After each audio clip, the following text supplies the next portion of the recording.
سورہ انفال رکوع نمبر 3۔ آج ہم رکوع نمبر 3 کی آیت نمبر 7 اور 8 کے بارے میں پڑھیں گے۔ سب سے پہلے آیت نمبر 7، وا اور اذکرو یاد کرو، اذا جب، انتم تم، قلیلاً تھوڑے، مستضعفون ضعیف یا کمزور سمجھے جاتے تھے، فی میں، الارض زمین میں،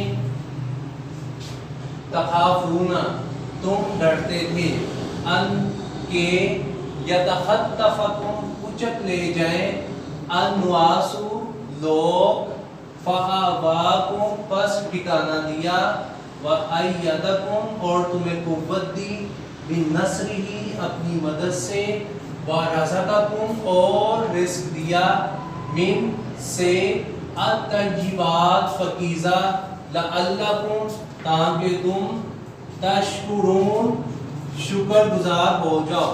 اب اس کا با محاورہ ترجمہ پڑھیں گے۔ وَاذْكُرُوا إِذْ أَنْتُمْ قَلِيلٌ مُسْتَضْعَفُونَ فِي الْأَرْضِ تَخَافُونَ أَنْ يَتَخَطَّفَكُمُ النَّاسُ فَآوَاكُمْ وَأَيَّدَكُمْ بِنَصْرِهِ۔ پہلے اتنا ہم اس کا ترجمہ با محاورہ پڑھیں گے۔ اس وقت کو یاد کرو جب تم زمین مکہ میں قلیل اور ضعیف سمجھے جاتے تھے اور ڈرتے رہتے تھے کہ لوگ تمہیں اچک نہ لے جائیں، بس اس نے تمہیں ٹھکانہ دیا اور اس نے تمہیں یعنی کہ تمہاری مدد کی اور تمہیں ٹھکانہ دیا۔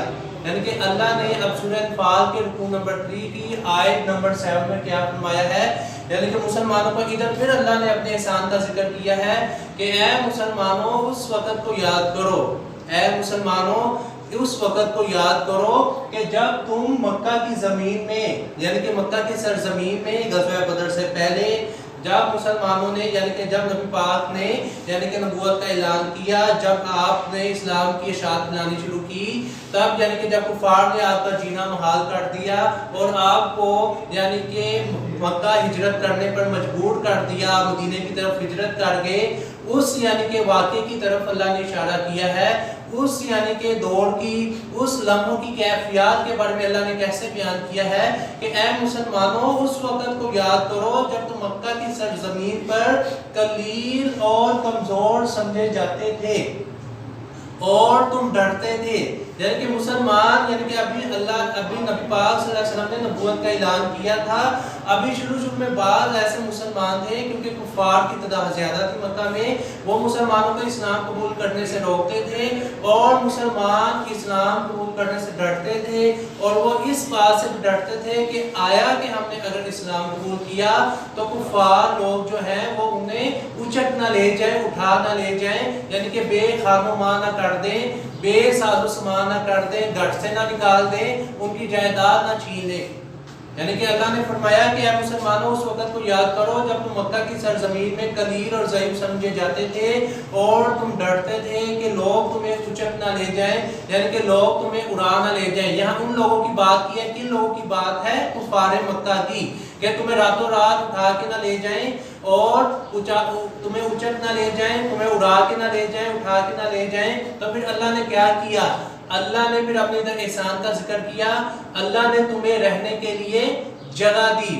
جب مسلمان مکہ سے ہجرت کر کے مدینہ چلے گئے، اس صورت میں مدینہ میں جب انصار مسلمانوں نے جب یعنی کہ انصار مسلمانوں نے مہاجرین مسلمانوں کی مدد کی، ان مسلمانوں کا اللہ نے ذکر کیا ہے کہ تمہیں ٹھکانہ دیا اور تمہیں رہنے کے لیے جگہ دی، اور مسلمانوں کی جمعیت سے پھر اللہ نے کیا کیا؟ نہ صرف ٹھکانہ دیا اور اس کے بعد کیا کیا؟ اس کے بعد کھانے پینے کی چیزیں بھی دی، لکھا ہوا نا، رزقٌ طیبات، اور پاکیزہ چیزیں کھانے کو دی، لعلکم تشکرون تاکہ تم بھی خدا کے شکر گزار بندے بن جاؤ۔ اس میں 5 احسانات کا اللہ نے ذکر کیا ہے اور مسلمانوں کی جنگ سے پہلے کیفیت کے بارے میں بیان کیا ہے۔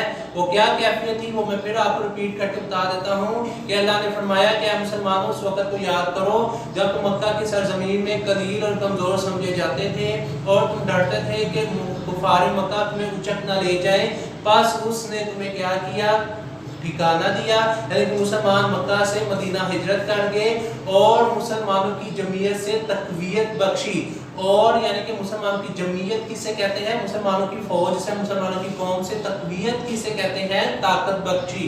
यानी कि मुसलमान थोड़े थे जो मक्का से मदीना हिजरत कर गए थे, अब मदीने में जाकर मुसलमानों की तादाद में इजाफा हुआ और अंसार जो अमीर मुसलमान थे उन्होंने अपने मुहाजिर मुसलमानों की मदद की। और उसके बाद क्या अल्लाह ने कहा है, वरिस्कुन तय्यिबातुन, और पकीज़ा चीजें खाने को दी, लअल्लकुम तशकुरून, ताकि तुम भी खुदा के शुक्रगुजार बंदे बन जाओ। अब आयत नंबर 8,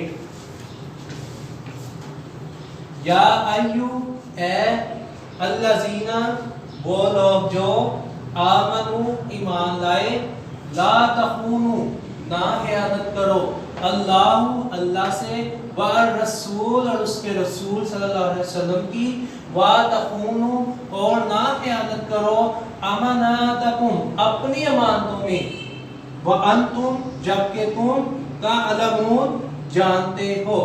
अब इसका बाप मुहावरा तर्जुमा पढ़ेंगे।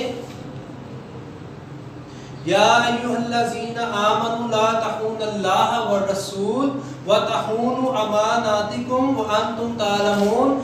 यानी कि आयत नंबर सूरह अल-फाल रुकू नंबर 3 आयत नंबर 8 में अल्लाह ने अब क्या फरमाया है, ऐ ईमान वालो, अल्लाह और इसके रसूल की अमानतों में खयानत ना करो और ना ही अपनी अमानतों में खयानत करो। यहाँ पर दो अमानतों में खयानत का जिक्र अल्लाह ने कैसे किया है, एक तो अल्लाह और इसके रसूल की अमानत का बयान किया है और दूसरा किसका बयान किया है, अपनी अमानतों में। अब अल्लाह और इसके रसूल की अमानत में खयानत, इसका यानी कि क्या मतलब है, इसकी क्या वजह है? अल्लाह और इसके रसूल की अमानत में खयानत को क्या कहते हैं? वो कौन सी चीज है, वो कौन से यानी कि अल्लाह के इकरामात है जिनका हम यानी कि क्या कर रहे हैं, खयानत कर रहे हैं। तो अल्लाह ने बयान किया है अल्लाह और उसके रसूल की अमानत में खयानत ये है कि हम अल्लाह के और उसके रसूल के अहकामात को नहीं मानेंगे।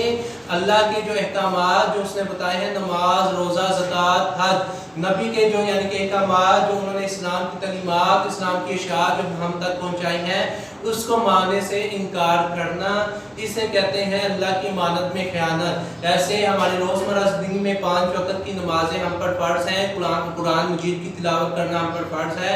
अगर हम इसको नहीं अदा करते तो ये क्या है, अल्लाह की अमानत में खयानत। अगर हम नबी पाक सल्लल्लाहु अलैहि वसल्लम पर दरूद नहीं भेजते हैं, नबी पाक के अहकामात पर, आपकी अहादीस पर, आपकी सुन्नत पर हम नहीं चलते हैं, तो इसे कहते हैं खयानत। अब आपको अच्छे तरीके से पता चल गया होगा कि अल्लाह और इसके रसूल की अमानत क्या है और अल्लाह और इसके रसूल की अमानत में खयानत क्या है। मैंने अमानत का भी बयान किया है और उसके साथ उसमें खयानत का भी बयान किया है। अब दूसरी किस्म की खयानत क्या है कि अपने यानी कि जो आपस के ताल्लुकात हैं उनके साथ यानी कि आपस में जो अमानतें हैं उसमें खयानत करना, कि जो आपके पास अमानत रखवाई जाए उसमें खयानत करना, ये दूसरी किस्म की खयानत है जो हुकूकुल इबाद में शामिल है। मैं दोबारा से आपको बता दूं कि 2 किस्म की अमानतों में खयानत है। एक अल्लाह और इसके रसूल की अमानत में खयानत, यानी कि अल्लाह के अहकामात ना मानना, अल्लाह की यानी कि वहदानियत को बयान न करना, नमाज ना पढ़ना, रोज़ा, ज़कात, हज ना अदा करना, नबी के अहकामात को ना मानना। दूसरी अमानत में खयानत क्या है, बंदों के साथ अमानत में खयानत, यानी कि अगर आपके पास कोई चीज़ रखवाई जाती है उसमें खयानत करना, इसे क्या कहते हैं, खयानत। ये आपको मैंने 2 किस्म की अमानत में खयानत का बता दिया है। फिर अल्लाह ने एंड में क्या बताया है, व अंतुम तालमून, जबकि तुम इन चीज़ों को जानते हो। कि अल्लाह ने फरमाया ना तो अल्लाह और उसके रसूल की अमानत में खयानत करो और ना ही अपनी अमानत में खयानत करो जबकि तुम जानते हो। यानी कि अल्लाह ने कहा है कि अमानतों में खयानत करना ये किसकी निशानी है, मुनाफिक की निशानी है। तो ऐ ईमान वालों कि जब तुम्हें बता दिया है नबी पाक ने अपने अहकामात के ज़रिए, अपनी तलीमात के ज़रिए, बल्कि इस्लाम में अपनी शरीयत इस्लामी के ज़रिए बता दिया है कि 2 किस्म की अमानतों में खयानत है, इसमें यानी कि खयानत ना, इस अमानतों में खयानत ना करो, फिर तुम क्यों इन चीज़ों पर उतर आते हो, क्यों ये नाफरमानी करते हो। इसलिए लिखा है ना अल्लाह ने, वान तुम यानी कुरान जी में बयान किया है, वान तुम तालमून, जबकि तुम जानते हो, फिर भी अगर जानबूझ के अल्लाह और इसके रसूल की अमानत में और अपनी अमानतों में खयानत करोगे तो तुम्हारे लिए सख्त अजाब है। सूरह अनफाल रुकू नंबर 3 आयत नंबर 7 और 8, इसके अल्फाज मायनी और तर्जमा आप बहुत अच्छे तरीके से इसे याद करना है और इसको लिख के भी देखना है। शुक्रिया।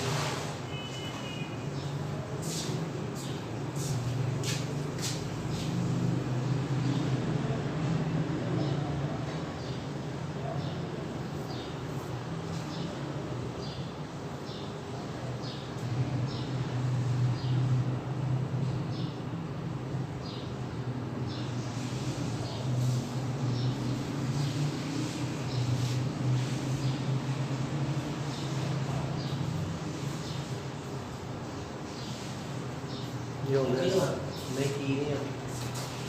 हाँ जी सर। जी सर।